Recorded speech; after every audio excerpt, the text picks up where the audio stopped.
হয়, তোর কবরও একদিন বাথরুম হবে। মনে রাখিস খবরদার নাফরমান, তুই যদি কোনো ওলামায়ে কেরামদেরকে তোর জবান দেয়া কোনো গালি আসে, খবরদার তোর পায়ের ওপর হাত রেখে বলি, ছোট ভাই তুই জাহান্নামের লাকড়ি হইস না। কিন্তু রমজান মাসে দিও, জুমার নামাজে দিও, মসজিদে দিও, কোরআন তেলাওয়াত অবস্থায় দিও, কিন্তু ঘুমের মধ্যে যদি হেডফোন লাগায়া, এবং যুবকরা কয় হুজুর খালি কয় হেডফোন লাগায় রাত্রে গান শুনতে শুনতে, শতকরা 80টা ছেলেই গান শুনতে শুনতে শুনতে শুনতে ঘুমিয়ে যায়। এখন মুরব্বীদের মধ্যে এই ভাইরাসটা আবার লাগছে কিছু, কয় কাকা বাতিজারে কয় চাচায় কয় একটা নতুন একটা আইডি খুললা দাও, ফেসবুক আইডি, টিকটক আইডি। এখন দেখি মুরব্বীরাও টিকটক করে, মাশাআল্লাহ অনেক আপডেট হয়েছে, আল্লাহ কবুল করুক। এই টিকটক অবস্থায় যদি তোমার মৃত্যু হয়, ভালো না খারাপ? জোরে কন। হেডফোন লাগায় ঘুমায় গেলেন, এই মৃত্যু কি ভালো না খারাপ? এই হিন্দি সিনেমার নাচন দেখতে দেখতে শুনতে শুনতে ঘুমাইলেন, কি হবে আপনার? আবার রাস্তাদা হাঁটে আর আরেকজনের মার এতিল্লা বকা দে, হে খুশি। এক বন্ধু আরেক বন্ধুর মার এতিল্লা বকা দিচ্ছে, দে হে খুশি। কি রে তোর মারে হয় বকা দিলে, তুই বকা দিলে হয় দি খুশি। এটা মানে বন্ধুর মধ্যে সম্পর্ক আরো বলে ভালো হয়। এটা তো আমি বলতে পারলে বলে ফেলাইতাম। এখন এক মুসলমান ভাই এক বন্ধু আরেক বন্ধুরে গালি দেয়, আর মারে তুল্লা হ্যাঁ দিয়ে খুশি যে বন্ধু আমার মহব্বত করছে রে, কি সুন্দর। এই আমাদের সমাজের ছেলেবেলা আমার সামনেই দেখছি। আবার এদিক দিয়ে যায় বকা যায়। তুই কসম করে বলি, তুই যদি নিজেকে নিজে বড় পণ্ডিত মনে করিস, এটা তোর জাহান্নামের কুড়াল। আরেক মার সন্তানকে তুই কিভাবে গালি দিস? আল্লাহ রসুল স্পষ্ট বলছে, সিবাবুল মুহসিনি ফুসুকুম ওয়া কিতালুহু কুফর। এক মুসলমান ভাই আরেক মুসলমান ভাইকে গালি দেয়, সে ফাসেক। সে ফাসেক। এখন যদি ফাসেককে আমি বকা দেই তাইলে এটা চলবে, কিন্তু তুই যে ফাসেকি কাজ করছিস সেটা কি দোষ হয় নাই? নাফরমান। এই জন্য যুবক ভাইদেরকে বলবো, কত ভালো আছে বন্ধু, কেমন আসিস, অথবা তুই করে এই করলি, তুই করে করলে তো দোষ নাই। আল্লাহরা তুই করলে কি সমস্যা? তুমি করে করলে সমস্যা নাই, আপনি করে করলে সমস্যা নাই। সেখানে বন্ধুরে কত ভাষায় আসে বলা, কিন্তু এক বন্ধুরে আরেক বন্ধুরে দেখি যে কি বকা, আশ্চর্য বলা, যেগুলো মুখে আনাই যায় না। এর মাইরে হ্যাঁ, এই কোনো কথা হইল, হাসতে হাসতে তাও দিয়ে গ্রহণ করে। বন্ধুরা একজনরা আরেকজনে গালি দেয়। শুধু তাই নয়, এখন আবার দেখছি একজন আলেমকে দেখলে আরেকজন আলেমকে, এই হুজুরের আর ভাল লাগে না, হ্যাঁ দেখছে টিটকারি মারে। এই টিটকারি মারা তোর জন্য জাহান্নামের কারণ ছাড়া কিছু হবে না।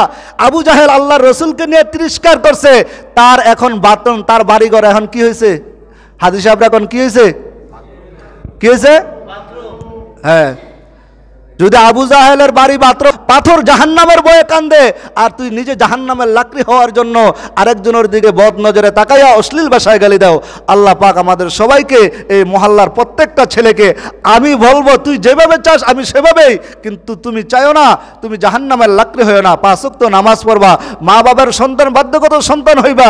এরকম সন্তান, আপনি থাকেন প্রবাসে, কিন্তু সন্তানটা কি করতেছে আপনি জানেন না, আপনি বুঝেন না কেন আপনার সন্তান এরকম ভাবে যাইতেছে। পরে আফসোস করেন, হুজুর একটা তাবিজ দেওয়ান যায় কি? পোলারা কথা শোনে না। আরে আপনি পোলার কথা শুনবো কেমনে? আপনি যেই সমস্ত কাম করে বেড়াইছেন, বৃদ্ধ বয়সে এখনো ওলামায়ে কেরামের বিদ্বেষে কথা বলেন, আর আপনার সন্তান ভালো হওয়ার আশা কেমনে আপনি করেন? কোনোদিনও ভালো হবে না, গ্যারান্টি লেগে নেন। ডাক্তারের কাছে গেলে প্রেসক্রিপশন ডাক্তার তো ঔষধ দেখে দিবে, আমি ঔষধ দিলাম, যে ওলামায়ে কেরামের বিরুদ্ধে কথা বলবে তার সন্তান আদিও ভালো হবে। আল্লাহর কসম, এখনো আল্লাহর কাছে কসম করে বলি, আপনাদের পায়ের ওপর হাত রেখে সন্তানদেরকে বুঝান। ওই যে বললাম না, এই যে গতকালকে পরশুদিন ছুটি গেছি, দারোয়ান, পাশের দারোয়ান কইতাছে, পোলা বাপেরে ফোন করে দেয়, তুই বাইতায় তোরে 2 টুকরা করমু। বেড়ে দিয়ে কানতে কানতে লোল হয়ে গেছে, কয় হুজুরের নিশা পানি ধরে ফেলছে, পোলা পানির লগে চললা। একটাই ছেলে হাবিব ভাই করে আমার কাছে কালকে আবার ফোন দিছে, কয় হুজুর কোনো ব্যবস্থা আছে না? আমি কি ব্যবস্থা? নিজের জীবনের দিকে তাকান, কি কাজ করছেন, নাইলে এই সন্তান তো হওয়ার কথা না। আপনাকে ফোন করে কয় আইলে কয় টুকরা? আপনিও মনে রাখেন, এখন সামলাইতেছেন না, পরে আফসোস করবেন। কিন্তু কিছু কিছু ছেলে আছে, ওদেরকে দেখলেই দোয়াল দিতে মন চায়, দেখলেই বুকে টাইনা নিতে মনে চায়। এমন সন্তান হও যে সন্তানদেরকে ওলামায়ে কেরাম দেখলে হাত বুলে দেয়, বাবা তুমি কেমন আছো? কিন্তু তুমি এমন কথা বলো রাস্তাতে হাঁটতে হাঁটতে, কিন্তু হুজুর শূন্যও না শোনার বান করছে, কিন্তু হুজুরের মনে তো কষ্ট লাগছে। আর মাজলুমের দোয়া কে কবুল করে? 3 ব্যক্তির দোয়া ফরিয়াদ দেয় না আল্লাহ তাআলা। 1 নম্বর হইল মাজলুমের দোয়া। 2 নম্বর হইল মা বাপের দোয়া, 3 নম্বর হইল মুসাফিরের দোয়া। এই দোয়ার মধ্যে আল্লাহর সাথে ডাইরেক্ট সম্পর্ক, কোনো পর্দা থাকে। আসুন আমরা সবাই মিলে আল্লাহ রসুলের চরিত্রের মধ্যে মাজলুমের দোয়া বদদোয়া নেওয়া এটা নাই।